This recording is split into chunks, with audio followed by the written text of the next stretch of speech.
बिस्मिल्लाहिर्रहमानिर्रहीम। अस्सलाम वालेकुम। मार्कोर मीडिया नेटवर्क की एक और वीडियो के साथ खुशामदीद। हामिद मीर एंड कंपनी, असद अली तूर का क्या मामला है और उसका यूट्यूब चैनल क्या है, और इसराइल का वज़ीर-ए-आज़म और मोसाद का चीफ़ क्यों तब्दील हुआ, आज की वीडियो में इस पर बात करेंगे। हामिद मीर के बारे में हमने अपनी एक वीडियो में बताया था कि वो क्या कुछ करने वाला है मुस्तक़बिल में, उसको दोबारा लॉन्च किया गया है। उस वीडियो का लिंक डिस्क्रिप्शन में मौजूद है, वो देख सकते हैं। हामिद मीर ने हालिया जो बयानात दिए हैं फ़ौज के ख़िलाफ़, जनरल रानी और ये वो सब कुछ, ये सारा एक प्रोपेगेंडा है उस सिलसिले में जिस सिलसिले में अमेरिका चाहता है कि पाकिस्तान फ़ौजी अड्डे दे। यानी कि ये एक छोटा सा शो था हामिद मीर का, ये दिखाने के लिए कि हम क्या कुछ करवा सकते हैं सहाफ़ी बरादरी के ज़रिए।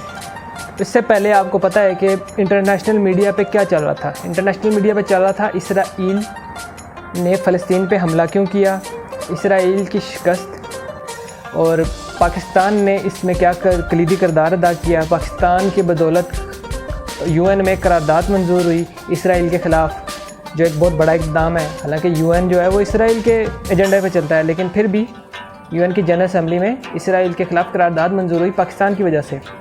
और मज़ीद ये कि पाकिस्तान आगे क्या करने जा रहा था इसराइल के ख़िलाफ़, जिस वजह से इसराइल ने एक प्रोपेगेंडा शुरू कर दिया कि पाकिस्तान में सहाफ़त पे कदगन है, यानी कि सहाफ़ी बरादरी को कैद किया जाता है, उनको मारा जाता है, उनको कत्लेआम किया जाता है, या सहाफ़ियों को डराया धमकाया जाता है। असद अली तूर ने एक वीडियो बनाई शिफा यूसुफ़ज़ई पे कि उसने जनाब एक गलत बयानी की है स्क्रीन पे। गलत कहा होगा, हम उसे जस्टिफाई नहीं कर रहे कि उसने सही कहा है, नहीं, उसने गलत कहा होगा कि कासिम अली ख़ान इमरान खान का बड़ा बेटा है, ये भी गलत होगी बात। और उसने ये भी कहा कि जी ब्रिस्टल यूनिवर्सिटी से उसने इस्लामिक हिस्ट्री में मास्टर्स डिग्री हासिल की है, ये भी गलत कहा होगा। हम नहीं कहते कि उसने सही कहा है। बात ये है कि इमरान खान की औलाद तो सियासत में आ भी नहीं रही, इसको इतना बड़ा हवा क्यों बनाया इस भाई साहब ने, असद अली तूर ने। जी वो गुमराह कर रही है कौम को, वो कौम के लीडर बनने जा रहे हैं। नहीं, इमरान खान की औलाद सियासत में नहीं आ रही, ना इमरान खान कभी उनको आने देगा। कोई मरीम नवाज़ या बिलावल जरदारी थोड़ी है कि जी ये इनको सियासत में लाना है। क्या मरीम नवाज़ की क्या क्वालिफ़िकेशन है, असद अली तूर साहब से हम पूछते हैं। मरीम नवाज़ की क्या क्वालिफ़िकेशन है, बिलावल की क्या क्वालिफ़िकेशन है कि वो लीडर बन गए हैं, और मरीम नवाज़ लीडर बन गई, किस क्राइटेरिया से गुजर के वो लीडर बन गए हैं। एक चोर ठग की औलादें हैं ये। 5 महीने पहले इसकी पहली वीडियो लॉन्च हुई, बता रहा था जी मुझे फ़लाने ने कहा जी यूट्यूब चैनल शुरू करते हैं, उसमें ना माइक है उसके पास, ना कोई दूसरी तीसरी चीज़ है, कोई तैयारी नहीं है यूट्यूब चैनल शुरू करने के लिए। पहली वीडियो में जनाब वो काजी फ़ायज़ ईसा की बेगम को प्रमोट कर रहा है। अगर आप देखें ना उसकी वीडियो, असद अली तूर अनसेंसर्ड चैनल पे जाएं और उसकी पहली वीडियो, यानी 5 माह पहले की वीडियो, जो पहली वीडियो थी, उसमें वो बता रहा है कि मैंने इसलिए शुरू किया और आज मैं सुप्रीम कोर्ट में गया तो वहाँ पर काजी फ़ायज़ ईसा की बेगम ने पिंक सूट पहना हुआ था, N95 मास्क लगाया हुआ था, और पता नहीं जो कुछ उन्होंने पहना हुआ था ना सर से लेके पाँव तक, वो उसकी तफसील बयान कर रहा था। काजी फ़ायज़ ईसा खुद एडमिट कर चुका है, उसकी बेगम भी एडमिट कर चुकी है कि उनके बैरून मुल्क जायदाद है। अब वो मनी ट्रेल नहीं दे सके। अब जो बंदा इस टाइम इस काजी फ़ायज़ ईसा को डिफेंड कर रहा है और उसकी बेगम को डिफेंड कर रहा है, इसका मतलब ये है कि ये मुल्क में करप्शन को प्रमोट कर रहे हैं कि जी बैठ ज़्यादा जायदादें होना कोई करप्शन नहीं है। हालांकि एक जज की कितनी तनख्वाह होती है कि वो इंग्लैंड में जाके महंगी जायदादें ख़रीद लें। जैसे इफ्तिखार चौधरी है, उसने भी ख़रीदी, आज तक उससे भी किसी ने नहीं पूछा। जर्नलों, ये कहते हैं जर्नलों का एहतसाब नहीं होता, जर्नलों का एहतसाब होता है। जर्नलों को फांसियाँ भी होती हैं, सज़ाएँ भी होती हैं। पिछले दिनों एक जर्नल को कोर्ट मार्शल किया है जिसके ताल्लुकात थे CIA के साथ, और एक ब्रिगेडियर रिजवान है जिसको फांसी दी गई है, उसके भी CIA के साथ ताल्लुकात थे। मुझे बताएं कौन सा जज है जिसके ख़िलाफ़ एहतसाब का अमल, यानी एहतसाब की कार्रवाई हुई है। शिफा यूसुफ़ज़ई के बारे में बकवास कर रहा था या जो भी कह रहा था, व्हाटएवर, मैं बकवास नहीं कहता, कि जी उसने ऐसा किया। उसी में इसने एक पॉइंट रेज़ किया, जी सहाफ़ी जो है वो गवर्नमेंट की जेब में नहीं होना चाहिए, ना उसकी जूती होना चाहिए। ठीक है, नहीं होना चाहिए, बिल्कुल नहीं होना चाहिए सहाफ़ी को। तो मुजीबुर रहमान शामी के बारे में क्या ख्याल है? वो शहबाज शरीफ से लिबर्टी मार्केट वाला जो पेट्रोल पम्प था 400 रुपये महीने पर लिया हुआ था, और उसके बारे में क्या ख्याल है? और शहबाज शरीफ की प्रमोशन करता था वो मुजीबुर रहमान शामी, अब भी करता है।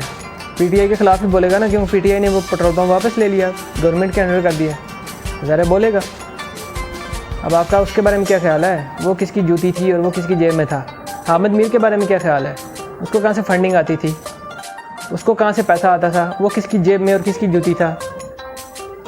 कभी टीटीपी का, कभी सीआईए का। वो अजमल कसाब भी याद होगा, कादराबाद की शहर में चला गया था ये हामिद मीर, ये उसकी गली है, ये उसका दरवाज़ा है। हालांकि बाद में अजमल कसाब का डोमिसाइल भी इंडिया का निकला था। और अजमल कसाब का लहजा और लैंग्वेज सारों को पता है कि वो किस लहजे में बात कर रहा था, ठोस इंडियन लहजे में। तुम एक सुप्रीम कोर्ट के साफ़ी को तुम्हें कोई सुप्रीम कोर्ट में घुसने देता, तुम समझते हो बहुत बड़े साफ़ी बन गए हो।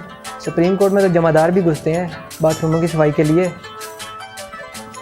और क्या नाम है उसके बारे में क्या ख्याल है? जो 18 NGOs PTI की हुकूमत में बाहर निकल गई, पाकिस्तान से निकाल दी गई, जिनके थ्रू तुम लोगों को और तुम्हारे चैनल को, जियो को फंडिंग आती थी, वो बंद हो गई और तुम्हारी नौकरी चली गई।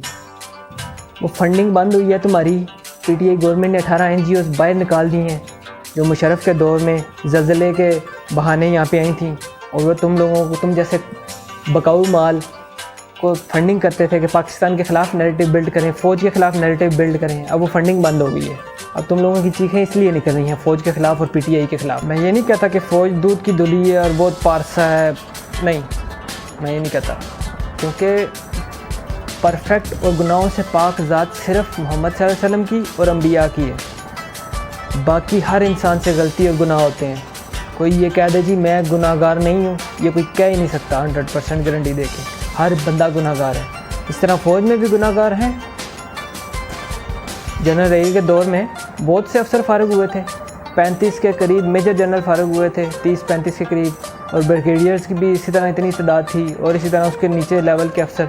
लेकिन फ़ौज पाकिस्तान से मुखलिस नहीं है, ये कभी हो ही नहीं सकता। तुम मुशर्रफ की बात करते हो, और मुशर्रफ तो तुम्हारा तो क्या, वो तुम्हारे इंडिया का भी बाप है, तुम्हारे बाप का भी बाप है। याद है ना, कारगिल में 11 किलोमीटर इंडिया में रात गुजार के आया था।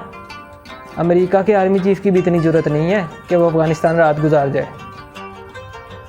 हालांकि वहाँ पे उसके अपने अड्डे हैं, सारा कुछ है, लेकिन पाकिस्तान का आर्मी चीफ अपने दुश्मन मुल्क में जंग के दौरान 11 किलोमीटर अंदर हेलीकॉप्टर पे जाके रात गुजार के आया था।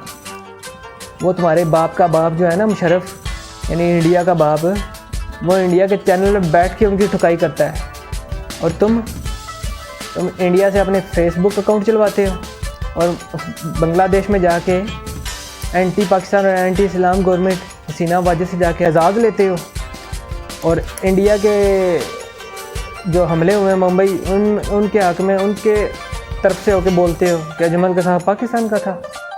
अगर फ़ौज चाहे ना तो तुम कभी कहीं नज़र भी ना हो। ये फ़ौज का टेम्परामेंट देख, बर्दाश्त देख, उन्होंने तुम्हें कभी लिफ्ट ही नहीं किया, बल्कि तुम्हारे ऊपर थूकना भी पसंद नहीं करती है फ़ौज, कि इसको कुछ कहा तो इंटरनेशनल मीडिया इसके पीछे है और पूरा एक सिनेरियो बिल्ट हो जाएगा, और एक पाकिस्तान फ़ौज और पाकिस्तान के ख़िलाफ़ एक प्रोपेगेंडा शुरू हो जाएगा। जी हामिद मीर को गिरफ़्तार कर लिया या हामिद मीर को मार दिया। तो तुम्हें जो 6 गोलियाँ लगी थी पेट में, एक कंधे पे, वो तो कभी पेट नंगा करके दिखाओ। ऑपरेशन होता है ना, गोलियाँ निकालते हैं, वो पेट नंगा करके दिखा। अगर जरूरत, इखलाकी जरूरत है ना, तो पेट नंगा करके दिखा। हामिद मीर बीच में क्यों कूदा? हामिद मीर इसलिए कूदा है कि इस्राईल का अब आगे एजेंडा है कि पाकिस्तान को प्रेशराइज़ करना है, ताकि वो अमेरिका को अड्डे दे। क्योंकि पाकिस्तान ने, इमरान खान ने और फ़ौज ने मुकम्मल इनकार कर दिया है कि अमेरिका को अड्डे नहीं देने, अमेरिका का अब इस खित्ते में कोई असर और रसूख नहीं रहने देना। क्योंकि चाइना भी यही चाहता है।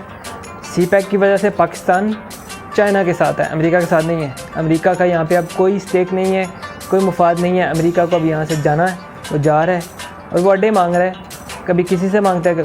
क्योंकि रशिया के अंडर जो मुल्क आते हैं जैसे ताजिकिस्तान, उज़्बेकिस्तान, वो तो उसे अड्डे नहीं देंगे, और चाइना उनको भी नहीं देने देगा, पाकिस्तान भी नहीं देगा। ईरान वैसे अमेरिका के ख़िलाफ़ हो गया है, और इंडिया रह गया। तो इंडिया ने अगर अड्डे दिए तो फिर आपको पता ही है चाइना उसकी कैसे ठुकाई करेगा। लिहाजा अब पाकिस्तान में ये जो बकाऊ सहाफ़ी हैं हामिद मीर जैसे, जिन्होंने खुद ही हमला करवाया सत्तूर पे, वो जी ISI वाले थे। आप वीडियो देख सकते हैं, उसकी CCTV फुटेज जो दिखाई है उसके फ्लैट की, वो 3 बंदे निकलते हुए दिखाते हैं, अंदर जाते हुए क्यों नहीं दिखाते?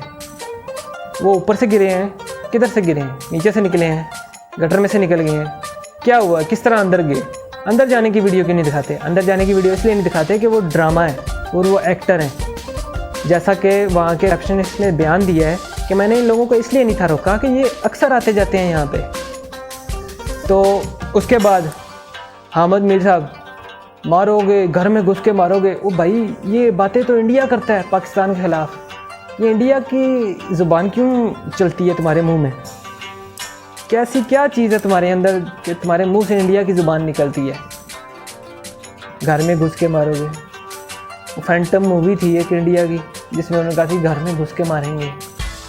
तो ये वहाँ से इन्होंने पकड़ा हुआ है बॉलीवुड के सहाफ़ी हामिद मीर साहब ने, जनरल रानी। तो वो बताओ ना, वो कौन सा फ़ौजी अफसर है जिसको तुम घर बुलाते थे शाम को ख़बरों लेने के बहाने और ख़ुद घर से निकल जाते थे और सुबह सूरज निकलने से पहले आते थे घर वापस।